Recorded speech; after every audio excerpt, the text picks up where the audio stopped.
So, good morning po sa bawat isa.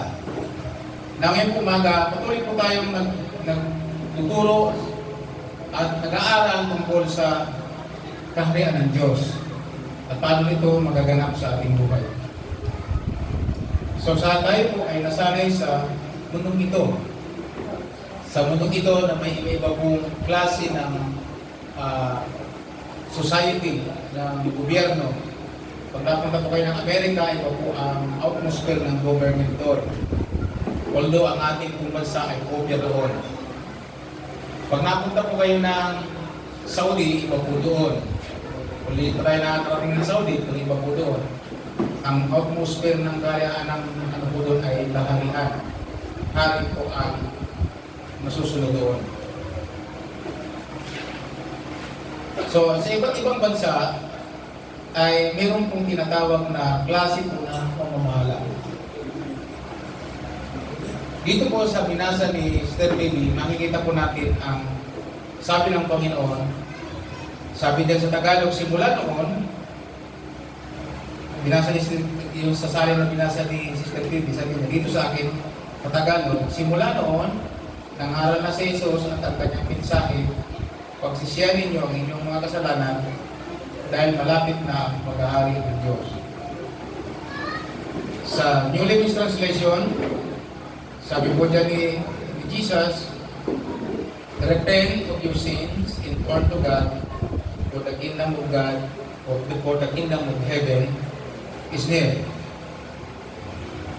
So dito po sa King James Version, ang ginamit po ay, from the time Jesus began to preach, and to say, repent, for the kingdom of heaven is at hand. So dito po, ang makikita natin sa kanyang pagsimula, yung po ang mensahe ng Panginoon. Sa Good News Version, ang ginamit po ni Jesus dyan, sabi niya, each one of you must turn away from your sin. Sabi ng Panginoon, for the kingdom of heaven is here.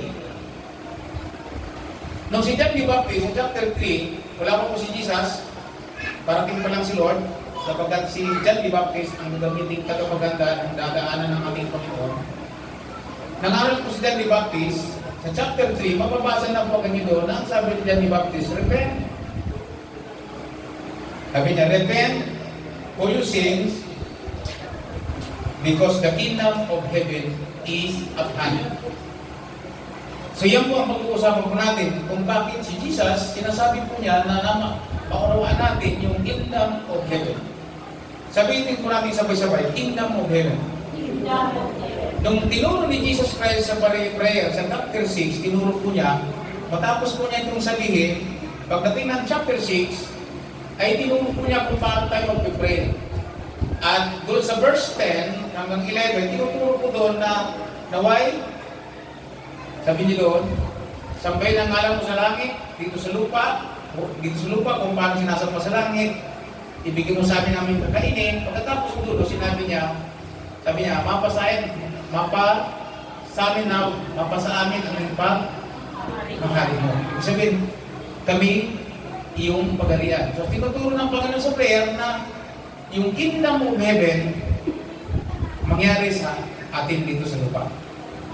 Yan dahil kung bakit pagdating ng chapter 6, sinasabi din ni Lord doon sa verse 33 na seek ye first, but ye seek ye first His kingdom, in His righteousness, I will in all these things shall be added unto you. So pinapapriority po yung kingdom, pagsikapan ng pagharian ng Diyos. Dito sa pagsisimula ng preaching ni Jesus, sabi niya ni Lord, repent for your sin, because the kingdom of heaven is at hand. Yung salitang repent po dyan, ang una yung sabi niya, pagsisihan. Talikuran ng kasalanan, yun pong ibig sabihin. Sa wikang Grego po, yung salitang repent ay metanoia. Pag sinabi pong metanoia, o metaneo, o metanoia, ang ibig sabihin po niyan, sa Tagalog kasi, pag sinabing pagsisihan, madali nang sabihin, sabi niya, nagsisisi naman ako, umiyak naman nga ako kanina eh. So, Tulong asipon ko sa kaluga eh. Ang tawag po doon ng Bible, remorse. Nalungkot lang, katulad ng ginawa ni Judas. Nalungkot siya, di ba? Nung may pagtanulad niya si Lord, pagkatapos nung na ipako si Lord, nalungkot po si Judas. Kaya nagkaroon po siya ng kawig ng pagsisisi. Nalungkot po siya, kaya ang ginawa po niya, ibinalik po niya yung pila sa mga pare, binuhos nga po yung sa loob ng templo eh. Ayan yung pera nyo. Sabi ng mga pare, wala na kami pakailang. Nangyari ng gusto namin. So, umuwi si Judas sa sobrang niyang lungkot. Pero siya po ay iniintay din ni Lord na magsisi, ng tamang pagsisisi. Sa sobrang niyang lungkot, ang ginawa po niya, nagbigti siya. So ang tanong, si Judas kaya ligtas o hindi? Bahala na kayo mag-isip. Ayon sa salita ng Diyos. So ang hinihingi ni Lord, dito sabi niya, repent. Yung salitang metanoia, ang ibig sabihin po niyan ay change the way you think. Sa Tagalog, magbago kayo ng pag-iisip. Yung po pala ang ibig sabihin ng repent o metanoia. Sa magandang balita na English, sabi niya, turn away from your sins. Ano ibig sabihin ng turn away? Ibig sabihin, talikuran ninyo, iiwanan na ninyo ang kasalanan. Mamaya talakayin natin yung mga kasalanan na pinaiiwanan. Pag sinabing metanoia, ibig sabihin niya, magbago kayo ng pag-iisip. Mamaya, ang dahilan kung bakit pinagbabago tayo ng Panginoon. Ang unang binanggit ni Lord, metanoia. Turn away from your sins. Iwanan ang mga kasalanan. Yun po ang ibig sabihin ng pagsisisi. Pag sinabing pagsisisi, iniwanan niya ang kanyang mga ginagawang mga karumal-dumal sa paningin ng Panginoon na tinatawag na sins o kasalanan. So, nung sinabi ni Lord na metanoia, ay pinaalis tayo sa kasalanan. May dahilan kung bakit tayo pinaalis. Mamaya, tingnan niyo si Apostol Pablo sa Romans chapter 12, binanggit niya po yun, na sabi niya, magbago kayo ng pag-iisip. Nakalagay po doon sa chapter 12, verse 1 to 2, nakalagay, sabi niya, do not conform, but be transformed. Huwag kayong makiayon sa pag-iisip ng munong ito, kung paano sila namumuhay. Sabi niya, kundi magbago kayo, mag-iba kayo. Kaya nung sinabi ni Pablo sa 2 Corinthians chapter 5 verse 17, yung taong nagipag-isa kay Kristo, ano daw siya? Bago na siyang tao, iba na siyang mag-isip.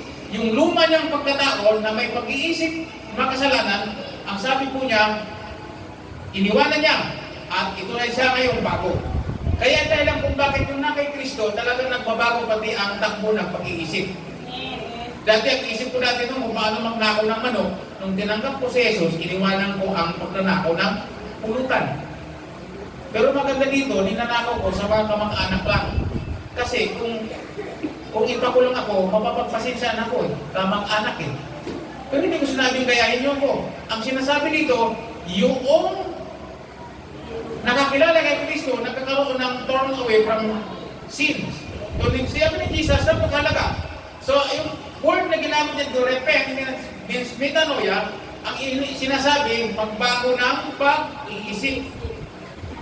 Mamaya, pag-usapan natin kung paano tayo magbabago ng pag-iisip. Kasi minsan, hindi natin kayang baguhin ang ating sarili. Totoo yun. Totoo yung kanta ng sanlibutan na gusto kong bumait, pero hindi ko magawa. Alam mo ba kantang yan? Hindi ko alam kung sino kumanta niya, narinig ko lang. So, totoo yun. Mahirap talaga magbago. Mahirap magbago ng pag-iisip. Yung pala ako nang dapat mag-change. O, siyempre, yung puso, kakibat ng isip yan. Kung ano ang nalaman ng puso, yun ang tatakbo sa isipan. Kaya pag ang isipan po natin nag-transform, galing po yan sa puso. So makikita po natin, napakahalaga na oruan natin ang ibig sabihin ng Panginoon. Bakit pinagbabago tayo ng pag-iisip ng ating puso? Bakit kinakailangan natin mag-metanoia? Bakit kinakailangan natin mag-repent sa ating mga kasalanan? Ang dahilan, ang sabi nila, for the kingdom of heaven is at hand. Bakit? Sabi niya, magpalit kayo ng inyong pag-iisip, sabi ni Lord. Magbago, umalis sa kasalanan, sabi niya. Sabi niya, bakit? Sapagkat ang kaharian ng Diyos, ang kaharian ng langit, ay narito na. For the kingdom of heaven is at hand. Sabi niya, kingdom of heaven, ibig sabihin ng kaharian ng langit, nandito na. Ibig sabihin, yung mga nasa kasalanan, yung mga nasa kasalanan, hindi papasok sa kingdom of heaven. Tawagan niyo ako? Hindi pwedeng pumasok sa kingdom of heaven ang mga namumuhay sa kasalanan. Kaya nung sinabi ng Lord na magmetaluya, mag-repent, tumalikod sa kasalanan, di pasok tayo para sa kaharian ng langit. Anong dahilan? Bakit? Sapagkat ang kasalanan ay hindi tinatanggap sa kaharian ng langit. Noong nangaral si Apostol Pablo sa mga taga-Korinto, sa chapter 6, verse 9 to 10, binanggit po niya doon, huwag ninyong dayain ang inyong sarili.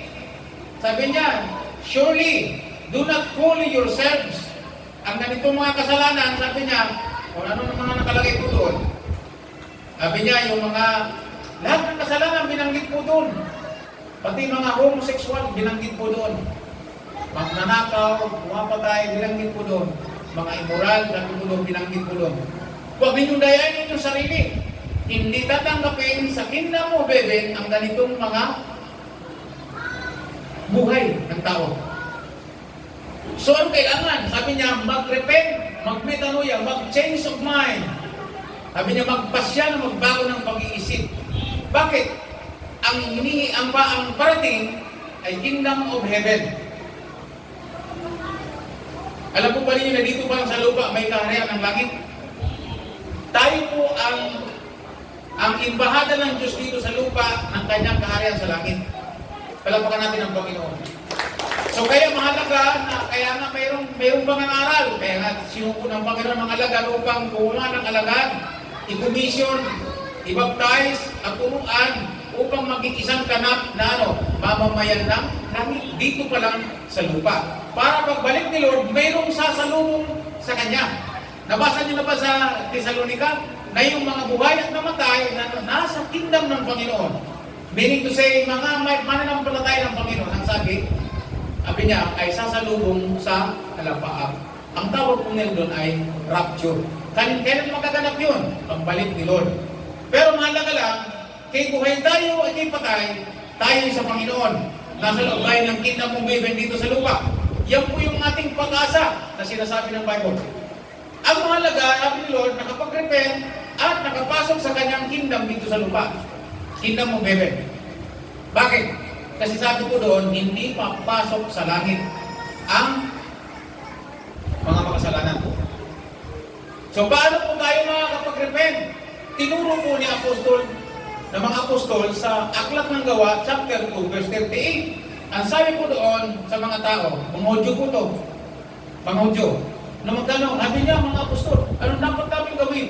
Sabi po ng Apostol Pedro, each one of you, sabi niya ngayon, must turn away from your sin. Metanoia, ang sinasabi, and be baptized in the name of Jesus Christ, sabi niya, so that you will forgive from your sins.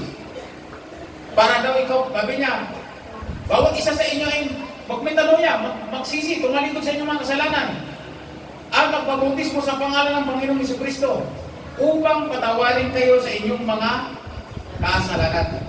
Sa gayon, tatanggap kayo ng kaloob ng banal na Espiritu.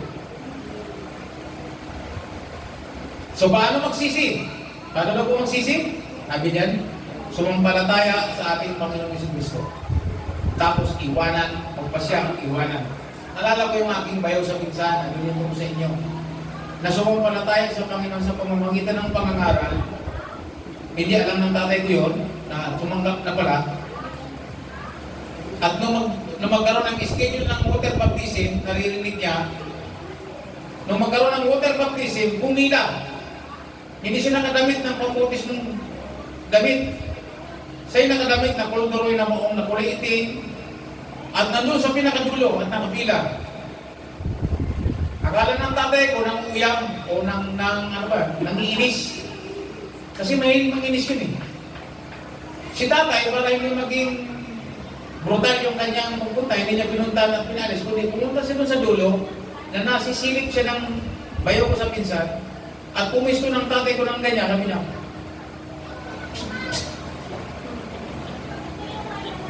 pinapaalis. Pero yung bayaw ko sa pinsan, hindi umalis. Alam mo kung bakit? Nag-decide siyang mag-turn away from sin. Nag-decide siyang umalis sa kasalanan. Kaya sabi niya, kaya magpapabutis mo ako. Kasi tumanggap na ako kay Jesus, alam ko. At mula noon, dahil siya nag-turn away na sa kasalanan, ang hirap lumantad na nasa katotohanan na siya at siya'y bago na. Pinagmamasdan na siya. Kasi hindi na naninigarilyo. Hindi na naninigarilyo. Marami nang bago. Hindi na inom ng alak. Marami nangyari. Hindi na naging pasaway.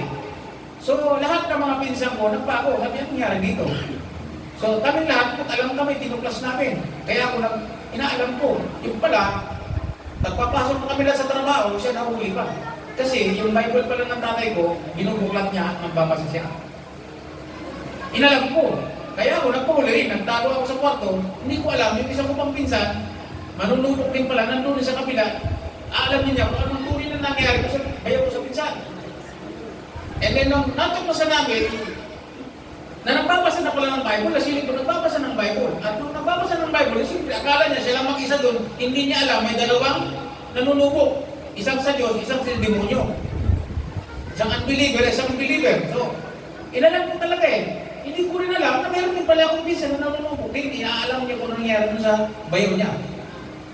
So, nakita namin nagbabasa. At nung nagbabasa, ang binabasa niya pala, na-aklang ng Gawa, chapter 9. Si Apostol Pablo nag-uusig. Tapos nung nababasa, nang tingin-tingin, biglang, maganda na. Umiyak. Kasi alam niya, siya lang nandoon. Kaya pwede siya bumagulhul. Di, bumagulhul. Sabi ko na, lagi na. Tumanggap na talaga kayo dito. Di, pagkatapos, ang mga amalangkot doon, pagkatapos mo niyang umiyak, ang matagal-tagal, tumawa siya. Yung tumawa, alam niyo yung sabi ni Brad Degler, tumawa ka. Bakit hindi? Tumawa mo siya mag-isa.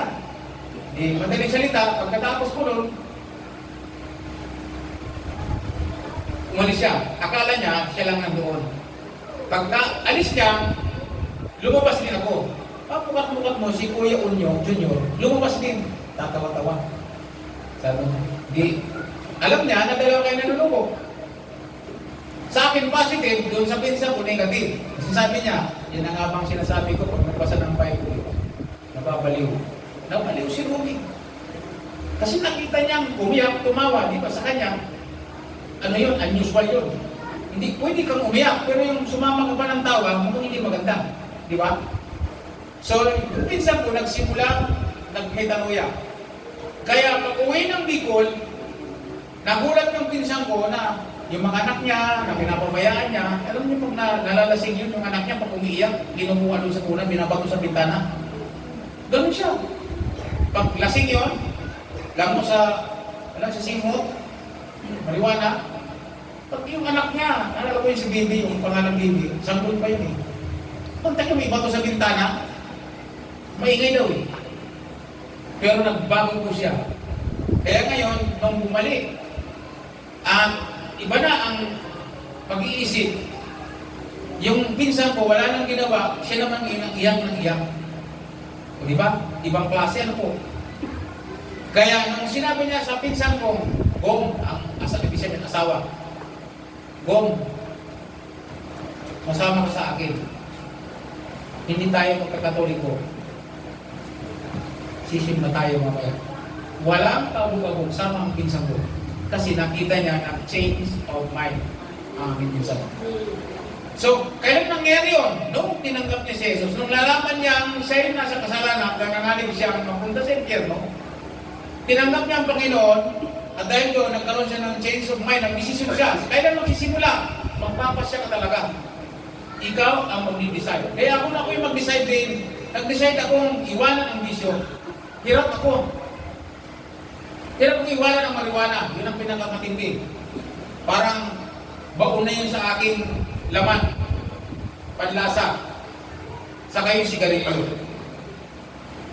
Isang taon na akong mananampalataya. Kaya hirap na hirap ako pagdating ng araw ng linggo, magsisimba.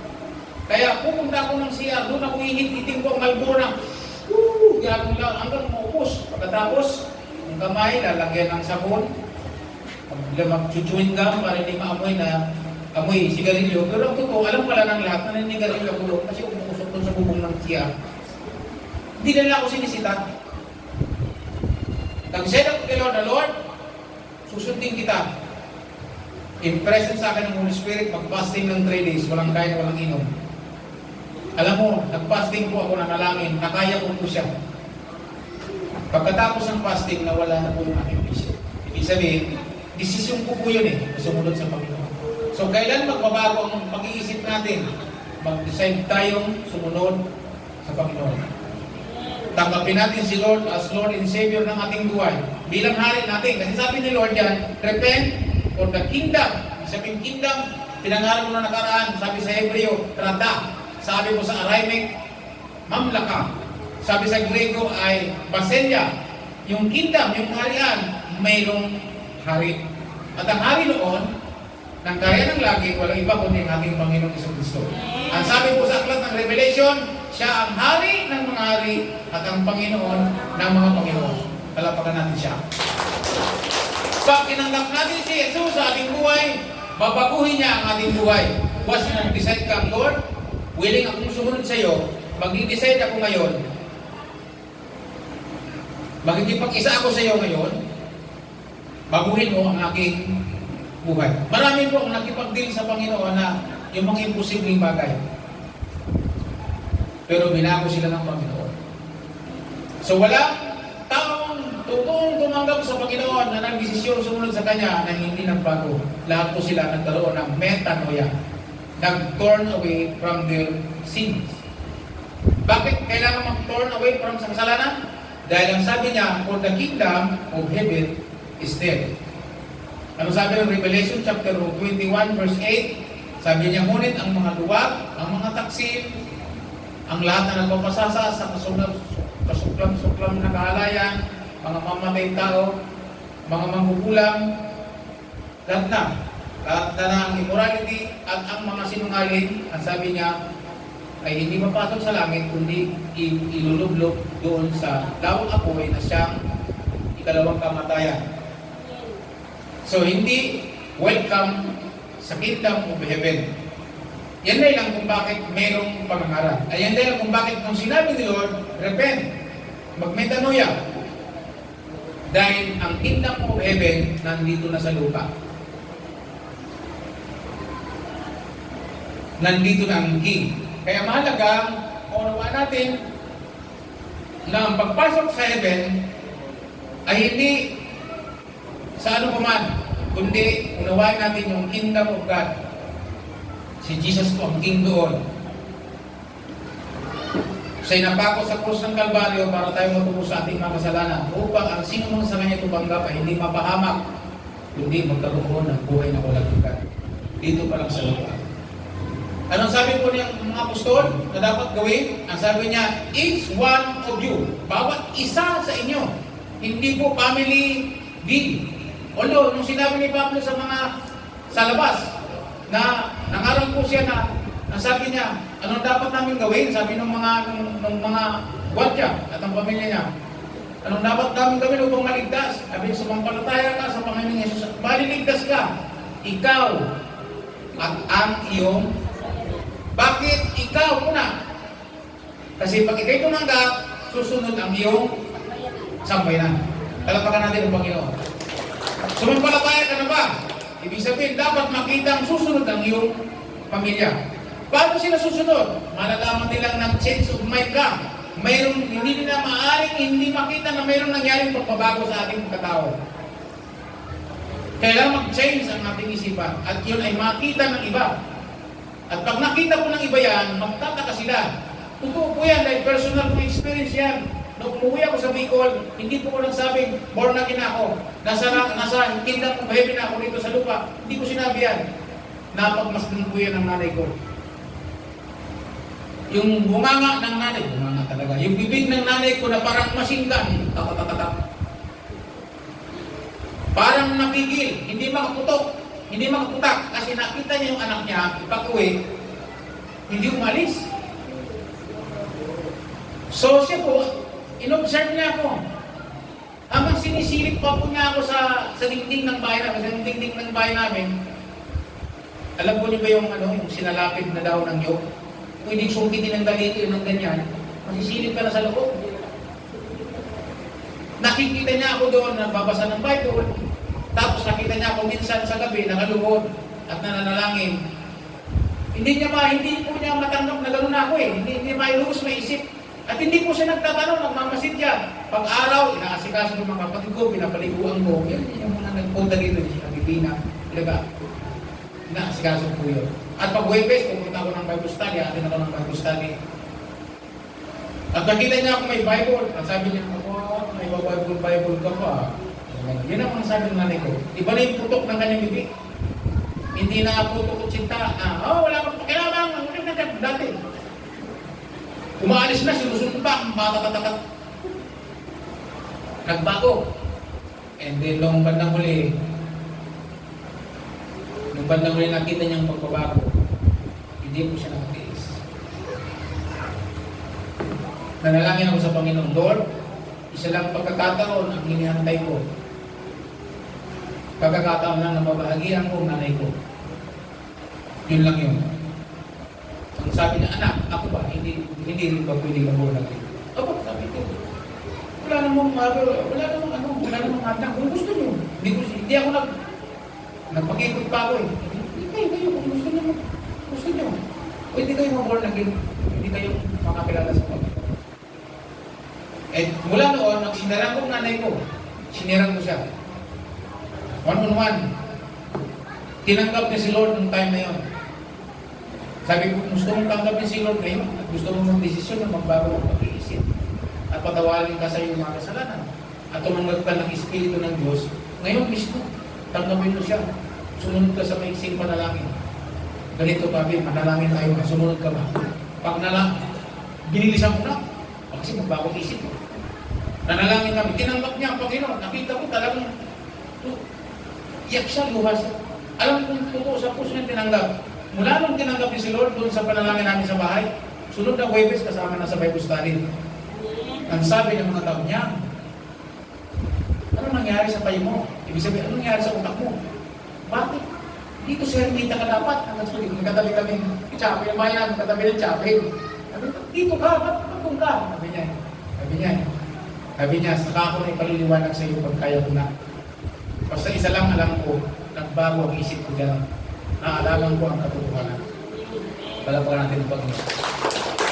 So yun, sumunod ngayon ang kapatid ko. Why? Because nakakita po sila ng mga taong nagmetanoia, nag-change of mind, agigit sa lahat, alam nila bakit nagbagong pag-iisip? Sapagkat tayo pakita ngayon ang dahilan na ang kingdom mo, beben, dito na.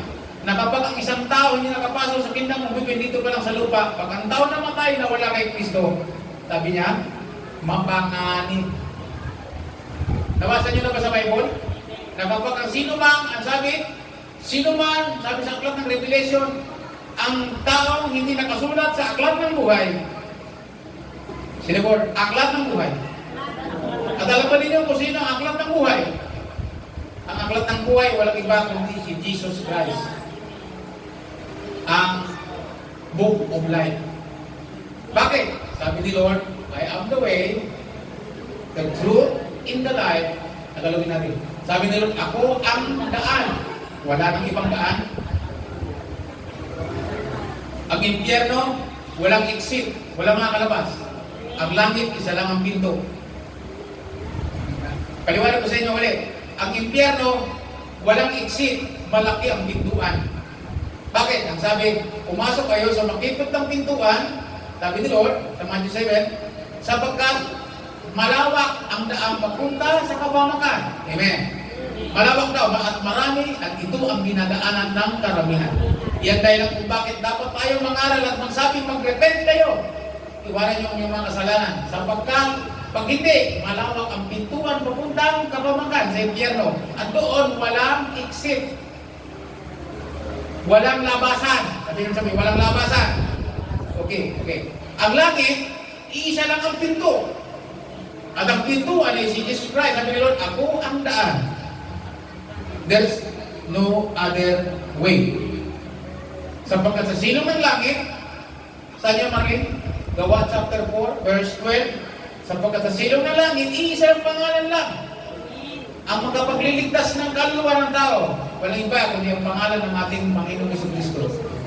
There is no other name above every name. No other name.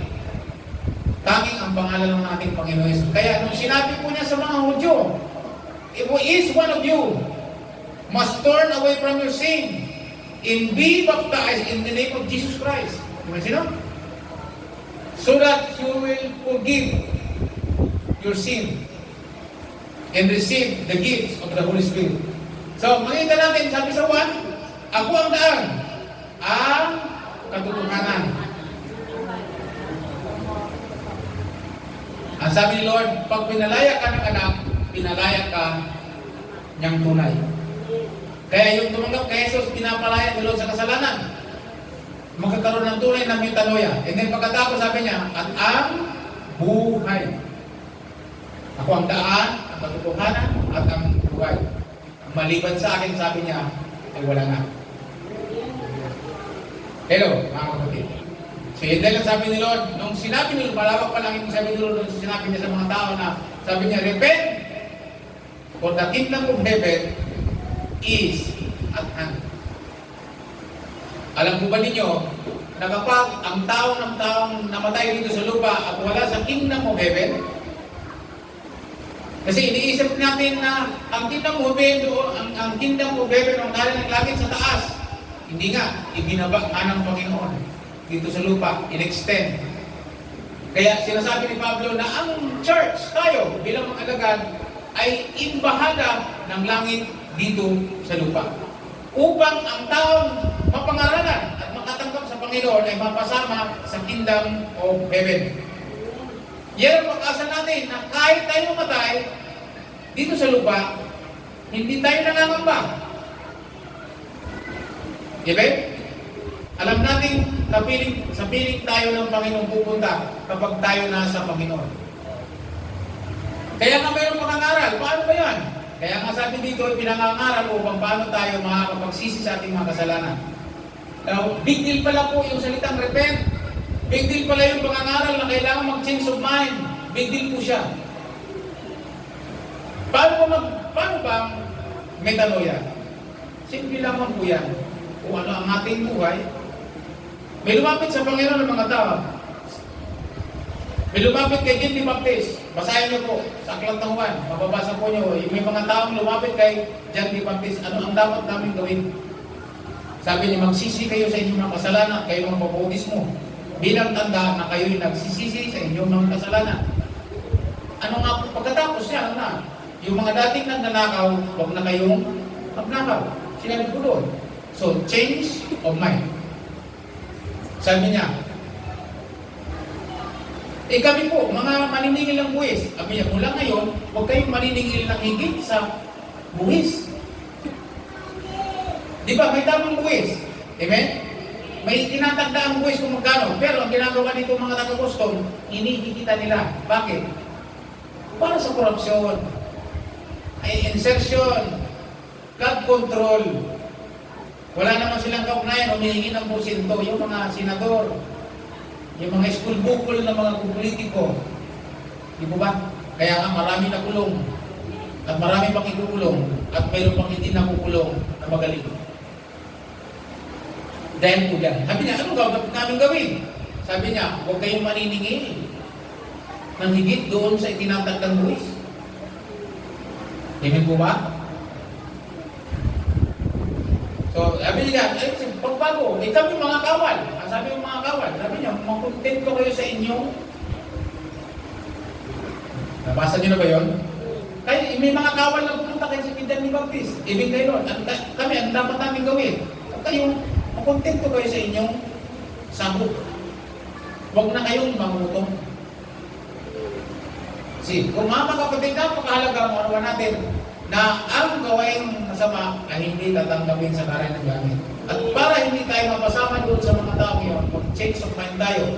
At para magkaroon tayo ng change of mind, mahalaga po ang ating personal na relasyon sa ating Panginoon Jesucristo. Kaya nung sinabi ni Lord na, repent, for the kingdom of heaven is at hand. Ikaw ang magdesisyon. Diyan. Kung susunod ka sa Panginoon o hindi. Hinalimbawa ko po yung bayo ko sa pinsan. Hinalimbawa ko po yung aking nanay. Hinalimbawa ko po yung aking kapatid. Lahat po yun. Even ako, lahat tayo ay magdadaan po dapat sa metanoia.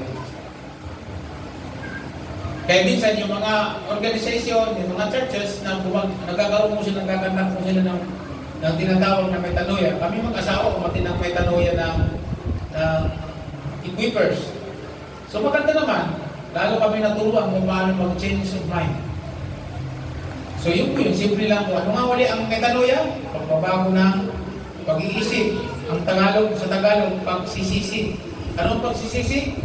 Pagtalikod o pag-iwan sa mga kasalanan dating ginagawa. Kung dati tayo masitsit, dati mahilig tayo sa chismis ng buhay na may buhay, ano nang gagawin mo? I-improve? May mga ngayon, may nagsasabing mga so-called Christian, pero sa Facebook, kung makipagbangayan, gano'n-gano'n na lang. Change of mind. Lumayo kayo sa mga ganyan, walang maabutin tayo sa gawain namin ng mga tao. Mga sanigutan, ang napupunta isang lugar na walang exit. Okay, so sabi ni Jesus, pasok sa makipot na pintuan. Ano yung makipot na pintuan? Sa iyo, papunta sa langit. Kaya mga kapatid niyo, yan ang gusto kong i-share sa inyo. Yung kingdom. So anong topic natin ngayon? Wala ba akong topic ngayon? Yung asawa ko, pag-focus ko siya sa YouTube ng ating mensahe ngayon, tatanungin niya kung saan ano yung topic. So kung gusto po niyo mag-refresh pala, gusto niyo mag-refresh ng mga mensahe narinig niyo, mayroon na po akong mahigit 16 video sa YouTube. Gusto niyo mag-refresh, gusto nyo mabalikan yung mga mensahe nyo, nahigit na kung 60 na message ang mayroon na naka-impact sa YouTube. Ngayon, i-type lang po ninyo, PMC Basecamp Warriors. PMC Basecamp Warriors, lalabas po ang aking mga video. Okay, palapakan natin ang Panginoon. So kaya, marami tayong record sa YouTube. So, medad nun tayo ng 80, hindi na natin kaya mag-preach. Pwede pa rin mag-preach si Pastor. Pupunta lang tayo sa YouTube. Pupunin natin ang message niya. Mapapanood po niyo ako doon.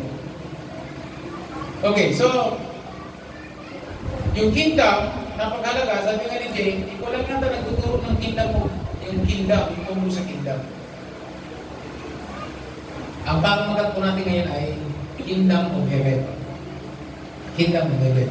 At para pumasok tayo sa Kingdom of Heaven, isa ang requirements, repentance. Repent. Pagbabago ng pag-iisip. At paano magbago ng isip? Simple lang po yan, tinuro kanina. Tanggapin natin si Lord as Lord and Savior. At magpasya tayong sundin siya. Huwag na magpatuloy sa kasalanan. Simple lang naman si Lord magturo eh. Minsan, may isang babaeng dinala sa Panginoon. Dinala mga tao at sabi, nangamalo niya daw yung taon yun. Guro, ayon sa utos ng Moses, ang babae ito dapat baguhin hanggang sa mamatay. Kayo po, ano niyong masasabi? Hindi naman ako sa nagsalita si Lord eh, di ba? Ano sabi sa babae? Ang sabi ni Lord, kung sinong walang kasalanan ang siyang kinantangan na yung good servant yan eh. Kinanta rin ni good servant yan kasi marami din humahatol sa kanya. Dinaan niya lang sa kanta. Binabato siya eh. So, walang pumato. Kasi lahat walang makasalanan.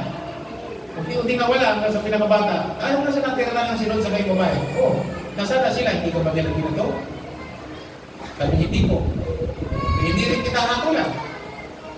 Pero sabi ni Lord, magbago ka na ng iyong iwanan mo na yung kinakasama mo, magbago ka. Ibig sabihin, mag-change of mind ka. Simple lang. Kahit yung iba, yung pinagaling niya na lumpo, sinabi niya, magaling ka na ngayon. Diba? Pero, huwag ka nang gagawa muli ng kasalanan. Baka mas malala pa ang mangyari sa iyo. Ano ibig sabihin ni Lord? Mag-change. Kaya yung salitang repent for the kingdom of God is heaven, the kingdom of God is near, o anahan. Ang sabi ni Lord dyan, mag-habi niya, change the way to think. Iba na kasi itong pag nasa kingdom ka na, iba na. Kaya dapat magbago. Yung lumang pagkatao, iwan na natin yun. Sabi yung mababasa pala, sa Kolosas, mababasa yun na magbihis kayo ng bagong pagkatao at hubarin na ninyo ang inyong lumang pagkatao. Minsan meron kami Bible study na piluso ko, Pastor, nagubad ka na pala ng lumang pagkatao, saan mo linagay ang maisuot ko? Sabi ko, hindi yun ang ibig sabihin yan. Ang ibig sabihin, tayo, alisin na natin yung luma nating pagkatao at ibalik natin yung bagong pagkatao. Yung lumang pagkatao natin na wala kay Kristo, uhubarin natin at ang ibibihis natin yung pagkataong nakaugnay kay Yesu Kristo bilang ating pagkatagapagligtas. Para dito sa lupa, mamatay ka man, belongs ka na, kasama ka na sa kingdom of heaven. So kaya mga kapatid, maliwanag ang mensahe.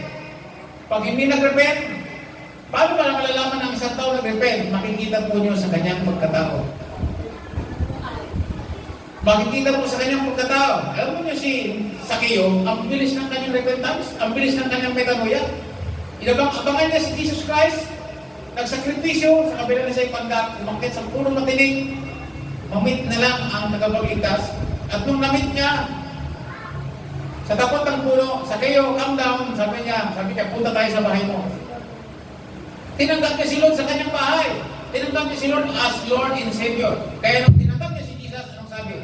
Lord, kung ako man ay merong, okay, sabi niya, meron akong sa lumang kong buhay, nadaya ko sila, ibabalik ko ng 4 na beses. At ang kalahati ng aking kayamanan, ibibigay ko sa mga duha. Hindi naman sinabi inubos, may tira pa rin sa kanya. Ang sinabi, kung mayroon siyang nasingil, nadaya pa, sa paniningil ng buwis, kasi paniningil siya, taga-BIR pa, kung makapatong sa singil, grabe, 100 million, babalik po niya ng 4 na ibayo. Ibig sabihin, nakadaya po siya ng 1 milyon, 4 million niyang ibabalik. Sa laki ng kita niya. And then, pagkatapos niyan, sabi niya, yung kalahati ng aking kayamanan, iba mumugmod ko sa mga mahihirap. Sabi ni Lord, lahi din ni Abraham ito. Sabi niya gano'n. Anong ibig sabihin ni Lord? Tagakaharian nito ng langit kung saan ipinangako ng Diyos kay Abraham. Ano nangyari? Nag-change of mind siya. Nag-metanoia. So, mga kapatid, napakahalaga kung ano natin ngayong umaga, ang mga dapat nating gawin. So, hanggang ngayon, ang Holy Spirit nagtatrabaho sa atin. Amen. Bakit? Napakinggan mo kung dapat mong gawin. Para pumasok sa kingdom of heaven, dito pa lang sa lupa. Ang kailangan natin magbago. Hindi sa pagbabagong sa sarili nating pamamaraan, kundi sa pagbabagong nakaugnay sa Panginoon. Amen. Magdidesisyon tayo. Yun ang kailangan. Kapag hindi nagbago, hindi siya nag-decide. Sarili niya pa rin ang sinunod.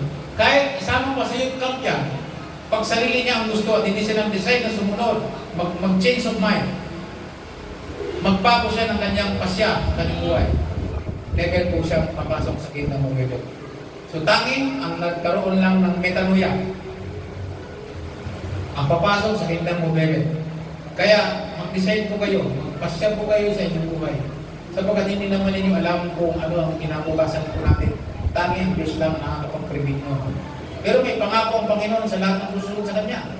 Amen. Lalo po ngayon, mag-insert po tayo ng ilang mga sa mga bagong panahon. Sabi sa Facebook ni Elon Musk, Kilala niyo ba si Elon Musk? Yung matinding scientist na inventor na may-ari ng Starlink at marami pang invention na magaganda. Ang sabi po niya, sa Facebook sa interview, sabi niya, sa taong 2036, 2036, hindi na kailangan ng pera sapagkat ang lahat ng ating kailangan, ang sabi niya, ipoprovide ni AI ng mga robots. Ang robot na daw ang magsasaing, siya na daw ang lahat na. O AI na. So siya nagpipredict. Pinipredict po niya. O hindi kung gano'n na nga, talagang mahirap yun. Maaaring ilusin sa Antichrist na po yun. Kaya ngayon palang dapat mga kapatid, alam na natin ang ating gagawin. Yung po ay sinabi niya lang po yun sa future. Pero yun po ay may kaugnayan sa salita ng Diyos na parating sa hula na gagamitin. Kaya posible, possible, hindi ko pong nila, possible na ang gagamitin na Antichrist para makontrol ang buong mundo ay AI, yung artificial intelligence. Di ba? Sabi na sa Bible, even yung larawan makakapagsalita. Di ba yung AI nagsasalita ng mag-isa? Kasi artificial intelligence. Pero bago po yun, kailangan alam natin. Kaya ngayon pa lang dapat alam natin kung paano mag-metanoia. Amen? Huwag tayong mamamatay nang wala sa Panginoon. Sisiguruhin ko po sa inyo, huwag kayong mamamatay nang wala sa Panginoon. Dahil pag gibla tayo sa Panginoon, sigurado po yun. Shoot tayo sa pagli. Papunta sa kawan, kapahamakan mo, walang hanggan. Kasi wala nang pwedeng magbago ng ating kalalagayan doon. Walang panalangin, walang pwedeng mag-change ng ating kalagayan pag tayo namatay na. So tayo ngayong buhay, ngayon tayo dapat na mag-change of mind at maglingkod ng buo sa Panginoon. Amen po ba? Sana mayroon kayong natutunan at sa learnings, mayroon po kayong mababahagyan. Please, mag-comply po tayo sa ating mga learnings sapagkat makakatulong po yan sa bawat isa atin. Tayo manalangin. Nakila